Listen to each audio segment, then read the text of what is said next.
She's my coworker. So, and she's really the one in charge of this. So, yay, she's here. Okay. So now you can relax. All right. So I'm still trying to get all my screens together here. So everyone can just someone say if they're seeing the, hey, get the most from your EBSCO resources page? Yeah, that's what I'm seeing. Okay, good. And so people will be using the chat. Let me make that bigger. All right. So we are going to be looking at EBSCO, kind of the back. Oh, wait. I'm like, wait a minute. Did I pull up the wrong? I think I pulled up the wrong. I'm sorry. This is not what we're going to be talking about today. Let me change that. Nope, I just didn't change the front or save the front. I don't know. So that's okay. So let me go back. So we are going to be talking about EBSCOadmin today, but it really still is getting the most from your EBSCO resources. So by utilizing what you can in the back end, customizing, knowing your search options, and then I'm going to show you even how to tweak a little bit of that today. So we're going to just have a few minutes of this and then we're going to go live. All right. So I'm going to let Shana introduce herself first because she's on the line too. Good morning, everybody. I hope you can hear me. My name is Shana Ashwood-Viala, and I am a senior training specialist and one of Lisa's colleagues. I'm really happy to be on today delivering this training or listening to Lisa deliver this training. I will also be providing trainings for ODL and Digital Prairie in the future. So my background is in education technology. I actually started out as a teacher many years ago. I've worked for EBSCO in the past, and I've just returned in late January to be back on the training team, providing training services as you need them. So thank you for having me. Yeah, thanks, Shana. And so I don't know, maybe some of you know me, maybe you don't. I've been working with Oklahoma on and off, through EBSCO for many, many years.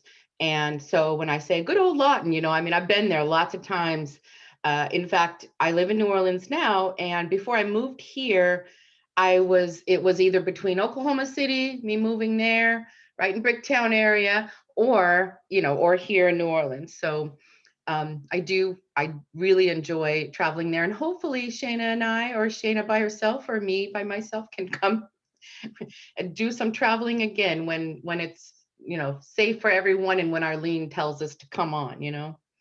All right, so what are we going to do today? We're going to look at EBSCOadmin. Every library, excuse me, every library has access to their own version of EBSCOadmin. And we're going to look at then and talk a little bit about just, what's going on when I log in and see all this stuff. Profiles are important. And you can already tell this is going to be an easy session, right? Because I asked you the question, but I gave you the answer. So what in the heck are profiles? And then how do I customize the search experience? And I'm talking about things like, well, what about pre-limiting to full text so that when users do a search, they only see full text? What about making the results list longer than 10? Maybe I want to show 20, 30, 40, 50 results. Simple things like that. Maybe just adding a Ask a Librarian link so that they know how to get and ask you questions when they're in, using searching the databases. What about simple things like that you can do to really enhance your user experience? It's time to think about those things. So we're also going to be looking at branding. Some of that was there. And then we will look at how then you can, create URLs, search boxes. And I think for this type of class, if you've never ever used EBSCOadmin before, it's really just more of what you can do. So think about that. If you're like, oh, well, when I never even seen EBSCOadmin before in my life. You don't need to learn everything of the hows, but if you know what you can do, you can start talking about, or thinking about how to make changes, and then you can actually ask our support team to make those changes for you. So start to make your notes, get your notepad out, and then I think you'll have a few things that you can do after today's session even if you do one or two things, it'll really enhance your searching environment. All right. Okay, so let's get out of here. And so if someone can just confirm that what their screen they're seeing now, hopefully the research and discovery digital prairie search site. Yes. Okay, good. So I'm going to start from here. And then this is another kind of question that I want you to answer in chat. Who is using their own web pages? So who doesn't start from here to gain access to EBSCO resources? Just tell me, you know, we have our own web page. I use this page. Just tell me that in the chat so I can get an idea. So this is just, I'll use this as anyone's web page though, right? So whether you enter from here, which Oklahoma then has already set up your searching defaults for you. So let's talk about kind of searching defaults. That just means when I do a search, then I'm not changing anything within the search. I'm just searching. Maybe I'm limiting some things on the fly, and then I'm finding some things, taking it away, and you know. So mostly, so let me look, I'm going to pull here now. So it does look like that the majority of you are using your own website. So then the next question I have is, who is using, excuse me, I'll actually show this page. So who's using this kind of page to access their resources? Is anyone using that page? Or do you have your own web page where with specific links going to EBSCOhost, going to some of the reference centers or the health resource? Or so either way, it looks like, yeah, so we put specific links on our page. So it looks like that the majority of you, if not all of you, have your own web pages. So we're just going to look at, so this is actually kind of the best case scenario, because every change you do in EBSCOadmin is going to already affect your web pages. Okay. So this is, let's just say this is my web page. What do I have entry points into, and what does this mean? So if I look at it, I have a lot of different links here. Some of them are using the Explorer interface. Interfaces are just ways to search databases. Some of them are using, like, you know, a small business reference center interface, and the majority of them are using EBSCOhost.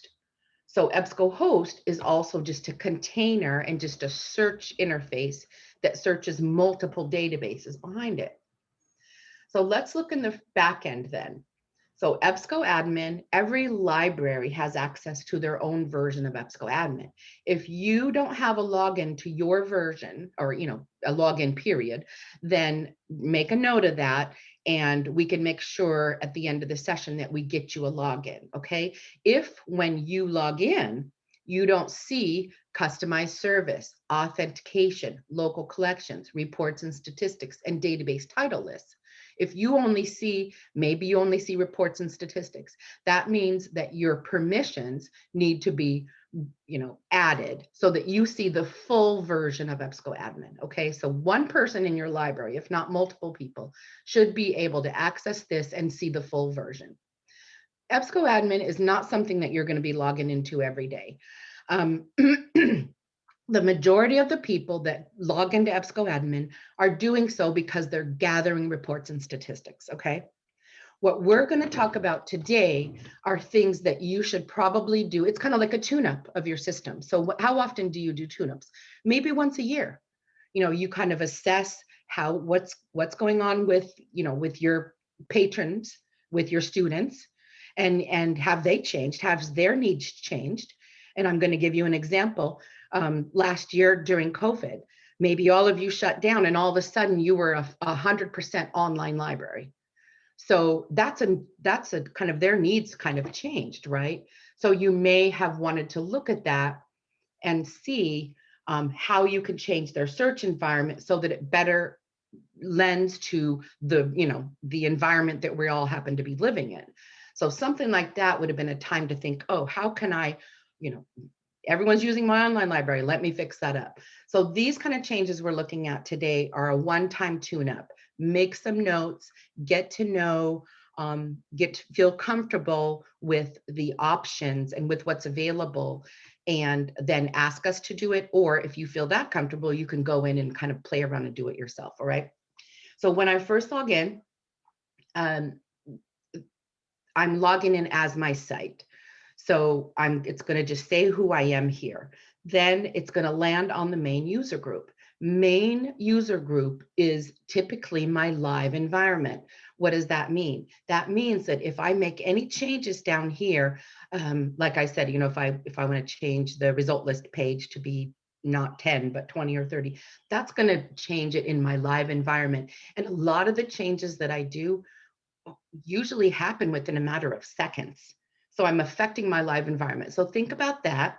Sometimes you need to consult, right, with other people, or sometimes you're just like, no, this is a good thing. I'm just going to change it. It needs to be done now. So just know that in your main group, there's a live, and this is your live environment. So groups are holders of profiles, and profiles are holders of databases. So if I look at and databases are holders of resources. So there we go. So if I look at my profiles, a lot of these match up with the links that I have on my website. So if I'm just going to open this up to give you a full view, all right.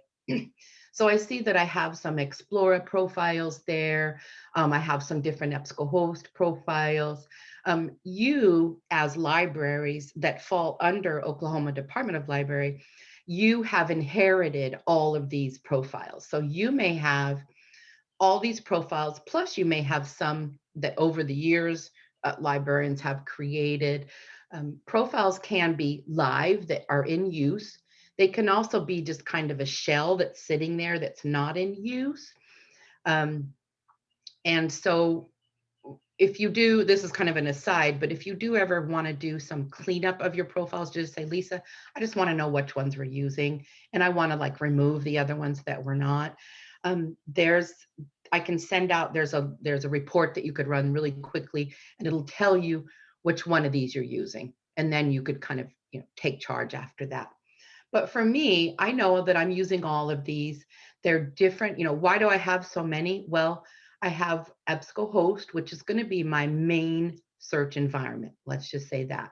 So this one, and when I look at this, that I might have a few, but the one that's parentheses, eHost, is most likely the one that if you have a database page that lists out every single database, let's look at it. So here's my profile. Here's how I'm searching. Here's what I'm searching. So if I have links from my website that goes into academic search, that goes into business source, that goes into computer source, I'm hitting this profile.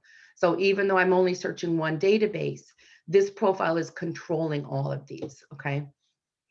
I'm going to go back up and talk about these in a minute, but I do want to jump right in kind of to the meat of how to, you know, what we're searching and how to searching. So let's just stick with EBSCOhost for a minute, and let's do a quick search. So I'm just going to jump in and use this. This is just, it actually said view changes. So if I did a change and I wanted to see, well, what did it do? Then I could actually look at that real quick, just a quick view. And let's go into master file. So I'll do that. I'm just going to jump into one database here. So when I talk about defaults, I could almost promise you that everyone in this class, especially because you're using your own websites and your own versions of these, then you most likely all have different settings here. So when what the defaults are is, you know, are whatever you have kind of clicked on this page, right? So the user typically is not changing this. Usually I'm just going in, doing a search, and then seeing what my results are. So I have this search because it's getting to be spring, and you know, eventually the grass will start growing again, and I need a new lawnmower. And so I wanted to kind of find this buying guide and maybe do some, you know, some look at the reviews and all that, right?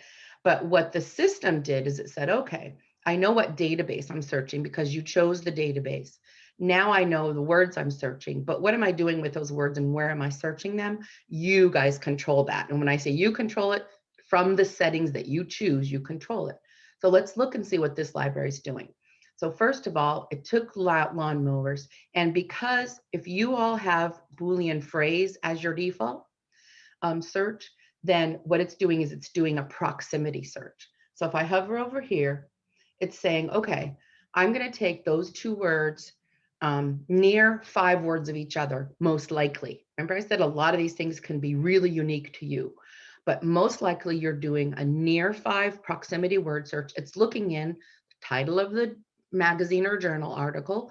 It doesn't matter if I'm searching academic search, business source, master file, it's all going to be the same. I'm looking at the title of the article. I'm looking at the title of the journal. So that's called the source here. I'm looking in the subject fields, and I'm weighing the subject heavier because I feel like the system feels like if it's in the subject, then it's really going to be, relevant to your search. And then I'm looking in the abstract. I'm looking for these two words near 5 words of each other. Then then what else am I doing? Then I'm saying, all right, if you see anything that's equivalent subjects to lawnmower. So if you ever put a word here in your search box that has mapped to other subjects, which there's a huge mapping file in the background, and it says, so instead of kind of the old school librarian where you used to have to say lawnmowers, or maybe it's one word, or maybe it's mowing the lawn, or all of that. So if all those different ways that you could say one thing, or it's actually the system's already kind of doing that for you. So you don't have to continue to add all those multiples to say, well, look for this and this and this, and it's pretty much all the same thing. System's doing that, and because of this setting, it's doing it in a very relevant way, and it's only adding things to the result list that are mapped to that have it in the subject list. All right, and then this library is saying, whatever you find in this database, don't show me anything that's abstract only. Right? Show me all of everything in this database that's full text. And we know that out of all the databases that you get, and I'm just going to click on choose database. So out of all the databases that you get from through EBSCO, many of the majority of them have a lot of full text, right? But many of them also have abstract only items, description only items. Is that relevant to you? Possibly, but is it relevant to your users first pass? Do you want to show them what you own first, and then allow them to remove this, and possibly, if you'd like, have an ILL link next to the things that you don't have access to in full text? So those are the decisions that you need to make right here. Okay, so look and see what your filter or your defaults are, and see if you agree with them. Let's look at one other thing, because the only other default, these things may be different. This should be on for everybody. Okay, let's just say that. This one is a choice that you can make, whether you want to filter by full text or not. But this one, the only other setting that you may have is this. So let's do this. I think I'll be able to change it here. If I just do show more right there, then I'm going to show you. The only other setting that anyone ever has is going to be this one. And this is anding your search terms. So this is more of like a Google search. This is more public library friendly, let's say, but not necessarily. It really is a decision that you as a librarian should choose for your users, depending on how they're searching, So let's look at this one. This is going to be a looser. It's going to give me more results. If I look at this gray area, I actually had 1,519 results. So let's do this. I should get more because it's anding my search terms. It's looking for lawn and mowers. It's still looking in all that same area though. It's not looking anywhere else extra. Okay. So you can see that I added a few more here. And it's still, the system still knows most likely you want it close together. So it's going to still sort it in a similar fashion, but it is going to add some more. Any questions at all? I'm checking on in the chat. Also, feel free to unmute if you'd like. So any questions at all about what we've gone over? If you do nothing else today, look at what your default settings are, make a conscious decision that they are okay, or make a conscious decision to change them, please. And if that will broaden everything for everyone if you just do that. So I don't see anything in chat or no questions. So let's look at where these sit in admin, and let's look at this too. So you can see that this result list is giving you 20 results. That's good. Users are more likely to scroll down than page over. We've done lots of testing on that. So you can add up to 50 if you'd like. So if you'd prefer your users to just have the option to continue to scroll down, then let's look at where those settings are, where these settings are that you can change and where these settings are, okay? So back in EBSCOadmin, remember I said, you have to think about, well, what profile, or what am I searching that I want to make a change on? I'm searching EBSCOhost. So if I look here, here's my EBSCOhost database, the one that's parentheses eHost. It could be called anything outside of that. Search databases, EBSCOhost web, whatever the name is out here, doesn't matter. This is what matters. Excuse me. So remember, your searching tab is your first tab, and your search modes is the very first thing. And it doesn't hurt you to go in here and poke around. If you open something up and you're like, ooh, I don't know what to do here, then just cancel, right? Or just click back up here and it'll kind of take you back to where you were. So this is where I can know what my Boolean is doing. I would suggest all of you click in there and look, especially if you're Boolean phrase searching, which is remember that near 5-word search. Make sure that it is near 5. Sometimes in the past, I've seen people, you can't change this. Near 5 is pretty much the default throughout EBSCO land. So that's why I can kind of guesstimate, like most likely yours is near 5, but sometimes I've seen librarians go in and say, well, I want that to be 0 or something else. That means that you're literally putting quotes around every single thing that someone puts in the search box. And you don't want to do that. That's super limiting. So just make sure that someone in the past hasn't accidentally changed that, but 5 is a good kind of, midway point. You can make it less if you'd like, you can make it more. Usually like hospitals or medical libraries make it a little bit less of a, so that the search list is tighter. And a lot of times if public libraries don't go all the way to this, or if libraries where they think maybe their searchers are using full sentences, things like that to search, then you could open this up if you want to open this up a little bit more to 7 or 8. And remember, you're just doing that proximity search there. I'm going to leave this alone. So there's that control there. And then the other controls, there's lots of other things on this web page. You can glance at it and look at it and see, but the other things that we looked at in kind of the key areas of searching are going to be the limiters and expanders area, right? So what if you do want to, well, yeah, Lisa, of course, I want to pre-limit to full text. That's the key right now, because we are in a, mostly we're just serving users online, especially if they're using our databases. They're just coming and getting to them from home. So you want to make sure that when you go in, if you look at your full text limiter, you would turn that on, right? And that would mean that it would default on. You'd also want to make sure, and I think I'm going to do that, I don't know why, you'd also want to make sure that on your advanced page, so there's 2 search pages that you start from, either basic or advanced. We started from the advanced. So let's go here, and this one should already be on. So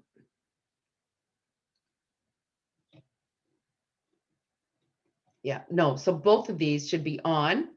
And so then that means then that's what happens with this then, because this is the pre-limiter.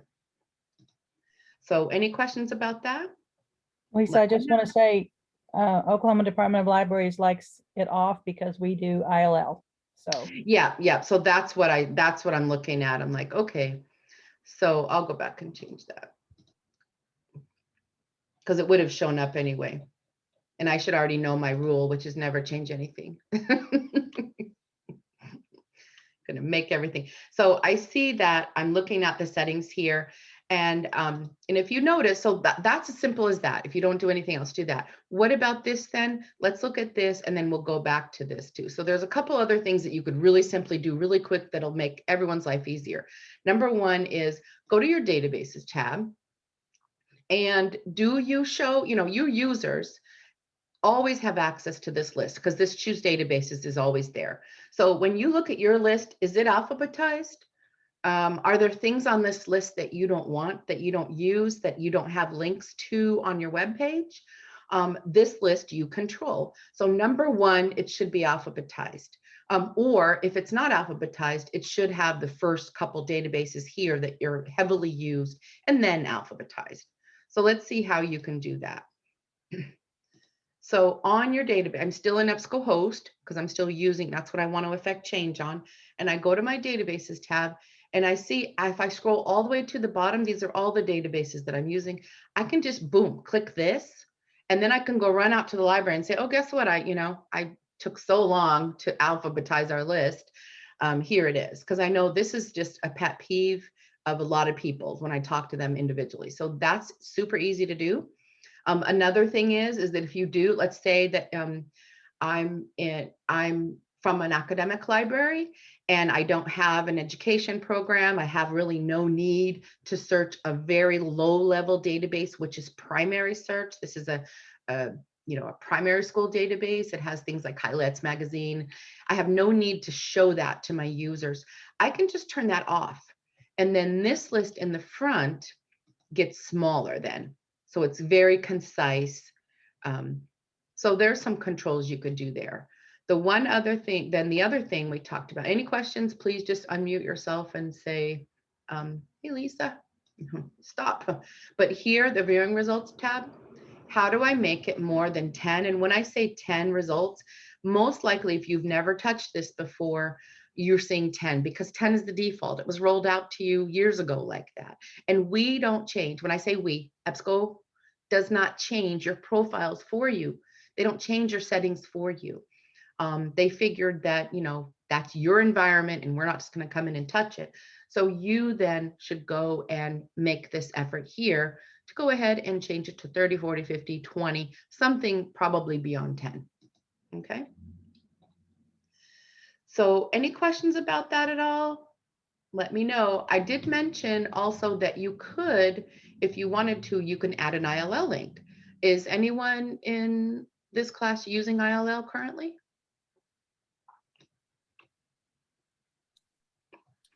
We do it, Cameron.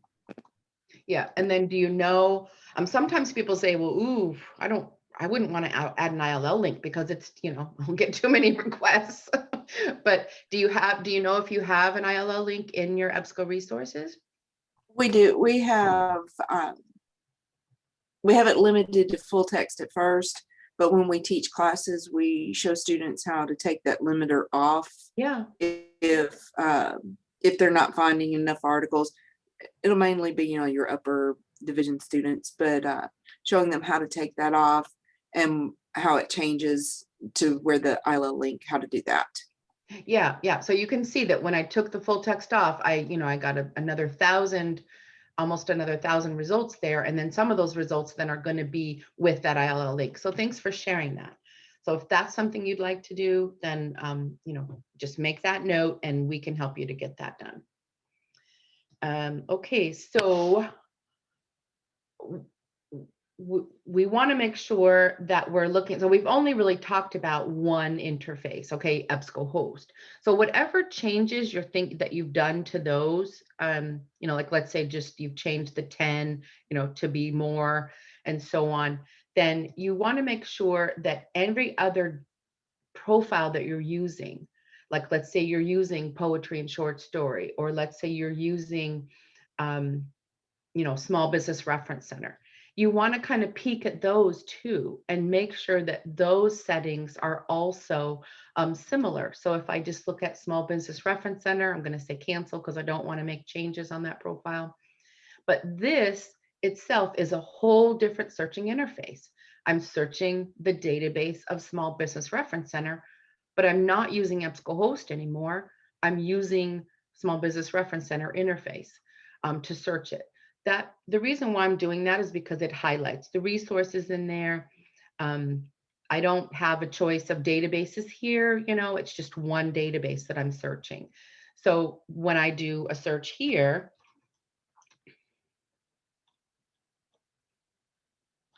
I'll just click one of these real quick. Then do I have still 10 results? Do I want to change that? So every single one of your profiles have their own unique settings.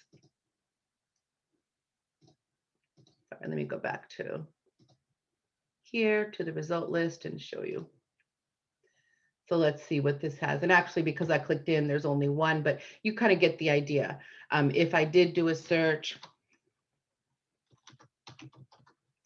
then I'm seeing that this result list has 20.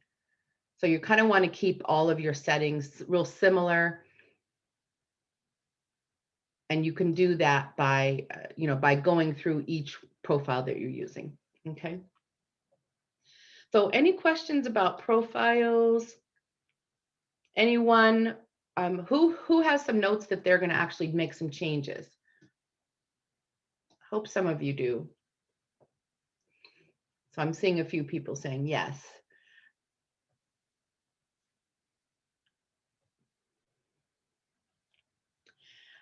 Okay, so is anyone, well, I could actually show that at the end if you want. Is anyone interested in like kind of cleaning up the profiles there? I was told once upon a long time ago, and I may have told Jana, we were told that we have lots of profiles that probably need to be cleaned up. Yeah, it's super easy to run a list. And then you can kind of decide again, even if for nothing else, you could rename them, like sometimes on mine, I put like a Z so that they all go to the bottom. And then I know that the ones that don't have a Z in front of it, just renaming them helps to organize and know that when you go in, here's the 5 or 6 or 7 profiles that you actually have that you're using on your website. But there's no reason why you couldn't get rid of them too. So I'll definitely show, probably after I stop recording, I'll show that link to where how you can run a list on that. All right, so let's look a little bit at the top here, and let's talk a little bit about security and then site group maintenance too. So let's go up here. So you're in your admin security area. This actually shows you who has access to your EBSCOadmin. It also shows you where you have your permissions. So, I'm in a large site, so I have lots of things, but you should probably just have a few names here. Maybe it's time to clean up a few names. Maybe there's some librarians that have left that no longer have access. You can go ahead and remove those names. Remember, this is who has access. I clicked on EBSCOadmin security. Who has access to EBSCOadmin, not logging in and searching databases, but you want to make sure that only the people that are supposed to have access to, or maybe you want to add a new administrator, you want to add your coworker because you're sharing logins. So you can look at that, and then you can also see that in your roles, I'll just click on one of these. This is where the permissions are. So remember when I said when you log in, do I have access to all of these? Sometimes if you don't have right permissions and it says none to some of these, then you won't see some of these resources. These here, this ECM, this is our book ordering software. So if you're not ordering ebooks through EBSCO, then that's why these are off. It's not necessary, but you should have access to authentication, customized service, and so on. So I'm just going to cancel that. There is one other area here too, and every time I'm not going to use the back button here because EBSCOadmin doesn't like it. I'm going to just use this customized service as kind of my home page. And then actually now I'm going to click in here. A lot of people don't click in here because there's really only like a couple reasons to do it. One is if you do have any ebooks from EBSCO, and you do have loan rules for those, this is where those loan rules live. And I'll just give you a view of that. So this shows you whether or not you're allowing download and then the amount of checkouts per person and so on. So if you are using EBSCO ebooks, you are accessing those, you can, you can check your loan rules to allow holds and no holds and things like that. So I'm going to click cancel again and go back to customize service.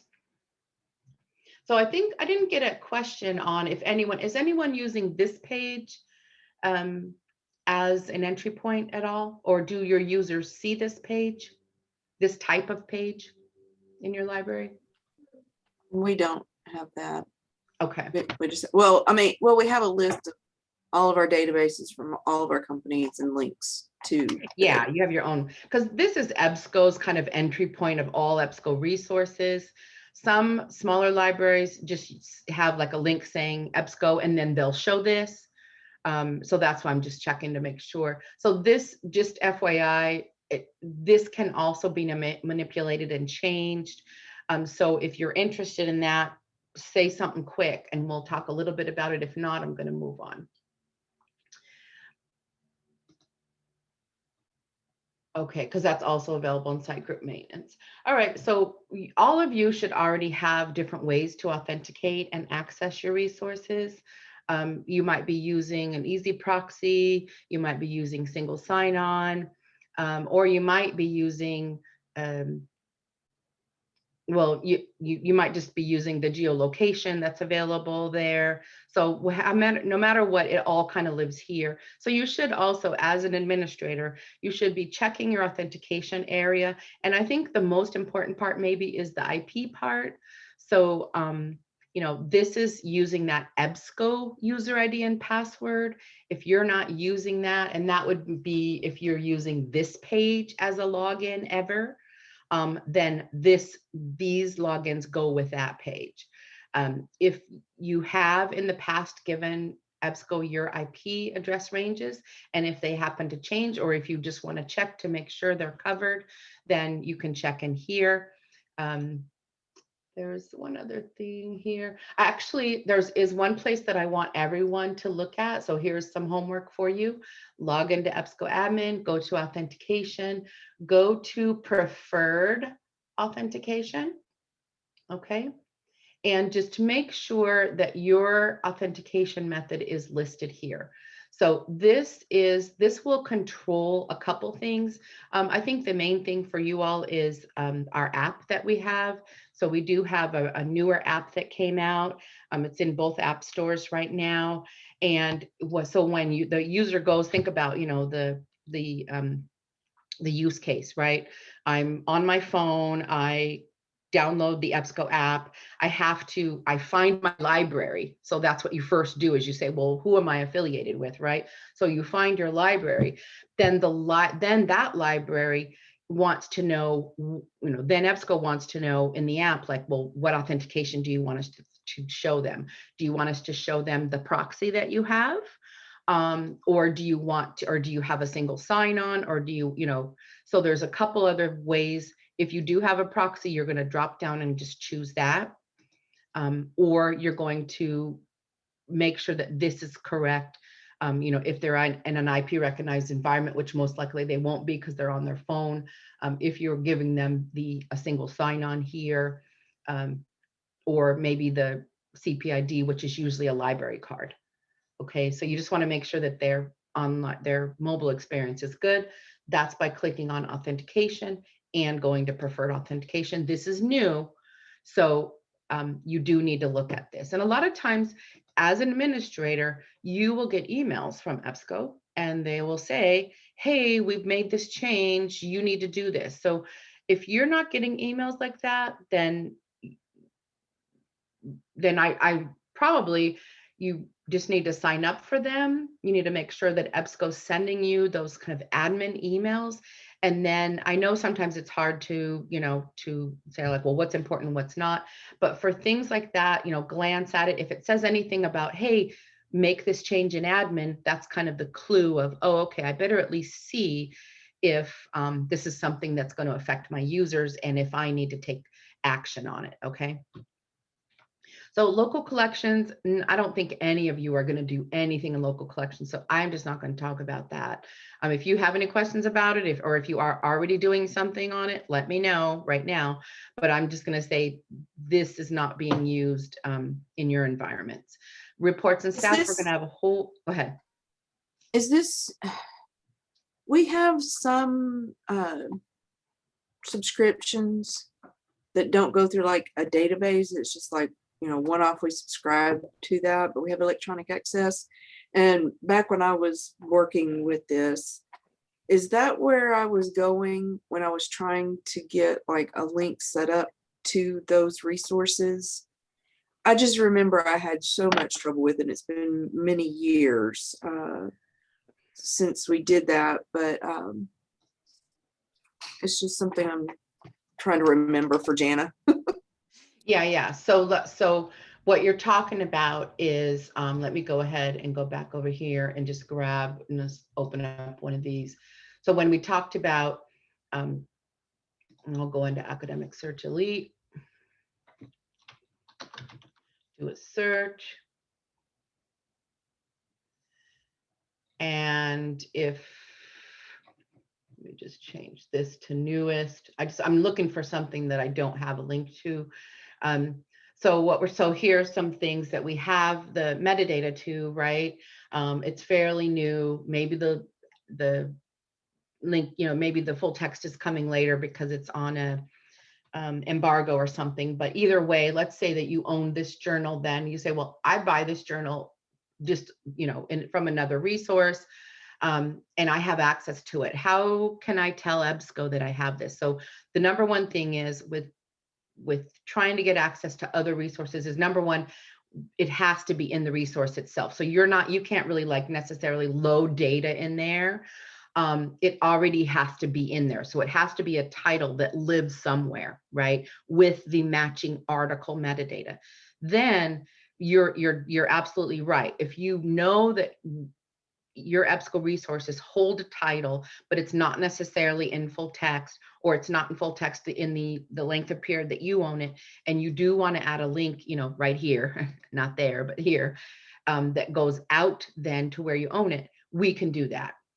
And so you most likely were probably loading some matching items in local collections to match with that link so that the link knows when to show. But I think just overall knowing if you still have that need, we can definitely help you. And when I say we, our support team can definitely help you to make sure, you could just feed us the information and we would create that local collection for you and we would create that link for you. So I think a lot of it is just knowing how to, what can be done. Remember, we talked about that before. Can we do this? Oh, I didn't know. And then knowing how to talk to our support people. And then, knowing how it works, first of all, and then kind of knowing how to talk to our support people about helping them to get it started for you. Does that make sense? Yes, thank you. Okay. So so just for others, if you do have any kind of need like that, then it's available. And that would also be where the ILL link comes in, or even a Ask a Librarian link. That's another thing. So we're going to go, let's see, I still need to talk a little bit about branding, but let's continue on here. Local collections, very rarely used. Reports and stats, we're having a whole class on that on March 16th. So hopefully you're coming back to kind of dig deep into that class. But I want to show you one thing, because we talked about, well, how your users are searching, right? And you might have been, well, like Lisa, I don't know how they're searching. I don't know if they're putting full sentences in. I don't know if the Boolean, the proximity search would be better, or if the anding would be better. So there's a super simple report you could look at to kind of help you to make those decisions. So reports and statistics, I clicked on. And I'm looking at for this search analytics report. You may have different items here because of depending on the resources that you get from us. But this one everyone has. Okay, so if I click in, then I can see that what my searchers are doing. So it doesn't say who did it. It just says, this is what people are doing in my system. And here's the words here's how they're searching. Here's the search terms that they're coming up with and the search strategies they're coming up with. So I'm looking at this. So this tells me that probably the Boolean phrase is okay, because they're doing very short. They're not doing full sentences. They're not putting full book titles in or anything like that. So you just take a peek at what your users are doing. And that was going to reports and statistics, and then just clicking on that top search terms report. Okay. So then database title list is just what it sounds like. So these are the databases that you get. These are going to be the title list for the resources for you to then load into your catalog if you'd like. It's typically the way this is used. So if you want to load those titles in so that you'll know that you own them somewhere, you can do that. And you could just do that by grabbing in the MARC records. If you just want to get a title list to maybe compare of what's on the shelf, you could do that probably in tab delimited, so you can look at it in Excel, something like that. But a lot of times in EBSCOadmin, you have a lot of help. Look at this question mark here. If I click on that question mark, it takes me to the Connect site, which is EBSCO's help pages. And it takes me specifically to information about title lists, right? So it knows, it's kind of smart, kind of knows where to go there. I also have instructions, modification notes, and then a sample record. And I can get the full text only, or I can get the full text plus just the abstract titles that I don't own full text in. So there's that. That's pretty simple. Let's go back to customized service. And there's one more thing that I think will really make a difference in your library, and it is under branding. So we looked at searching. Those are search settings before, those pre-search settings. Databases, what you're searching. Viewing results, then we made that change. Then that's when I get to the result page, what does this look like? Do I want to show the news wires in the web? Do I want to have this closed so that it's only, 2 columns instead of 3? Those are the kind of settings that you can kind of change in under the viewing results page. Linking is just that, do you want some outside links going in? This is where your ILL link would live. Any other help link or something, if you want to make that next to every single resource. Then, you could poke around here, delivery options, multilingual options. You can look at that. Both of these should be turned on. Let's look at that real quick.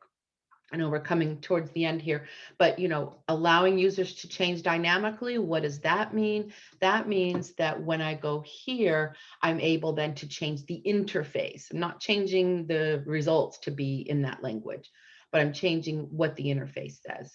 That's what turns that on. And then the other one is if I'm allowing the translation of the HTML pages into those multiple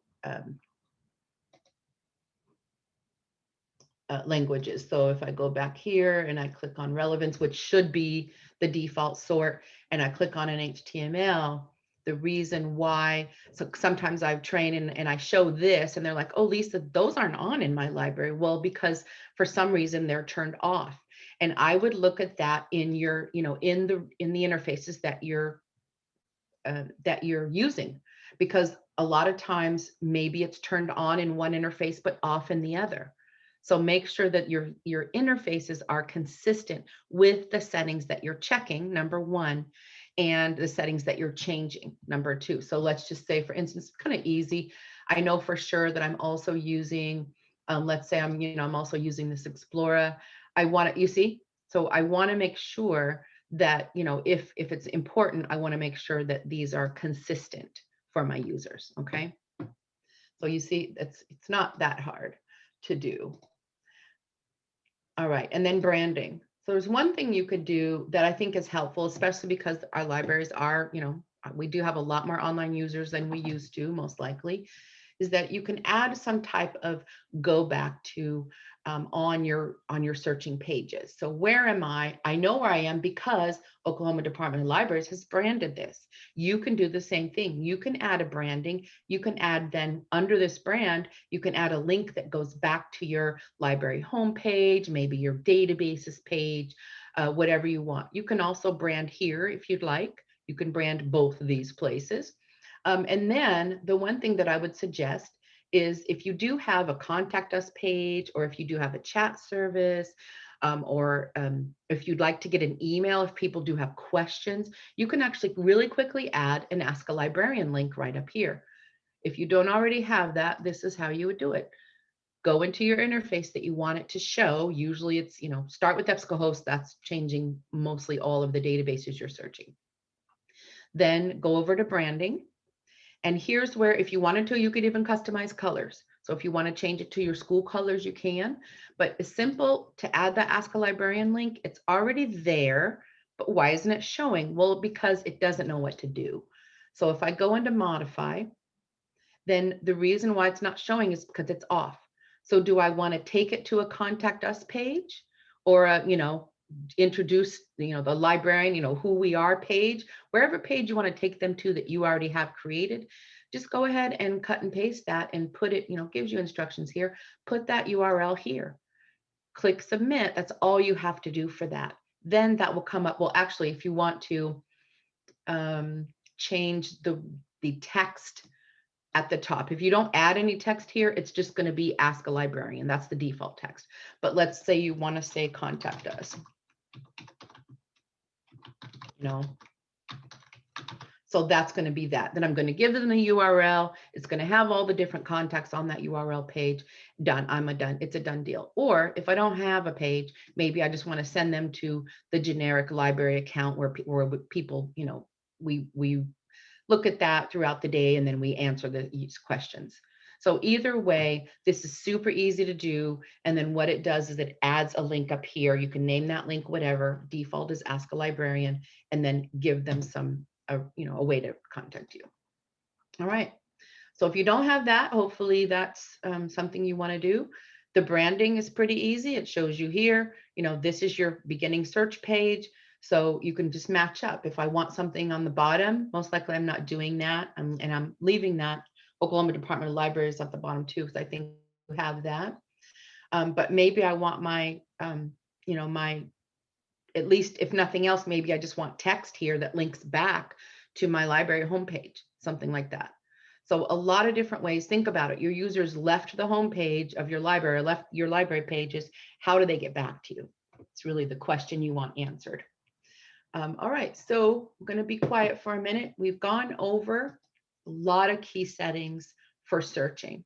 And I think, like I said, if you do nothing else, look at the areas that I talked about and make some decisions, have meetings if you need to, or just make those yourself and ask us to change them, or, or play around and change them yourself. Okay. Then we looked at the databases, just doing a few simple things there, alphabetizing and so on. Then, then just do that and be done. The viewing results, the one thing there, just change the amount of results that get on the page if you do nothing else. And then the branding, I think that's good. And then kind of, just get you comfortable with other things. Remember to come to reports and statistics class. Let's go over to that Connect site. I'm going to scroll down to the bottom. Lots of different links, ways to get there. But if you haven't already bookmarked this, this is just EBSCO's, help page. So there's lots of help here. There's lots of training on EBSCOadmin under the Learning tab. But what I really want you to do, if you haven't already done so, is I do want you to get a sign-on for this page. You can know, so this is fairly new and it's a case creation. So when I said, hey, you could ask us to do things, this is how you're asking us to do things, is you're creating an account for your library, right? You can, and everyone can create an account. The reason why that is maybe you do want to take some learning classes and you want it to keep track of what you've done. I think badging is coming soon and all that. So you do want to get, you're going to have kind of an institutional or a person that has access to institutional history of opening cases, asking questions to EBSCO, and then anyone else can have it just to access the learning area. So once you log in, once you access it here, sign in, then go ahead and request your EBSCO account. And then this is where then you're going to open your case. Once you're signed in, then you're going to see open a case and things like that. So this is your case management system, gives you a historical record of what you've asked EBSCO to do. And then you always have Digital Prairie and Arlene, who's here now to help if you do have any other questions that you're not getting answered. She can also kind of ping us, as the trainers, and we can answer a lot of questions too that maybe are more training specific, something like that. So let's go ahead, and I want to share. Just going to go ahead and stop sharing for a minute.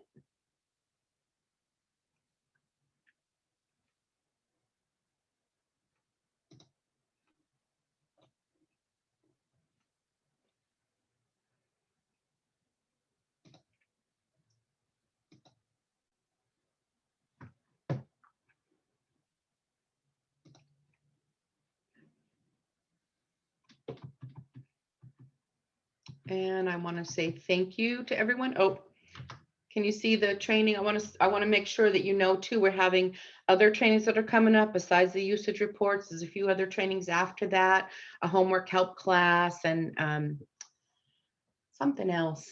But make sure that you have signed up for the other classes if you're interested.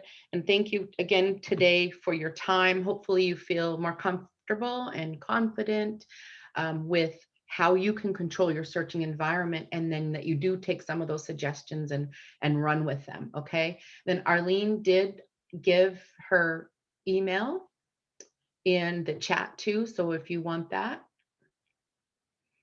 And she also gave a direct link to where the other EBSCO trainings are. Thanks, Arlene. And thanks everybody for your time. I'm going to hang out here. Shayna's going to hang out here. Arlene, I don't know if you want to stick around too, just in case anyone has any questions that are off topic or anything you want to go into a little bit deeper. If not, then I appreciate your time today, and I'll see you in the next training session. Everyone have a great day and a great week. Bye-bye.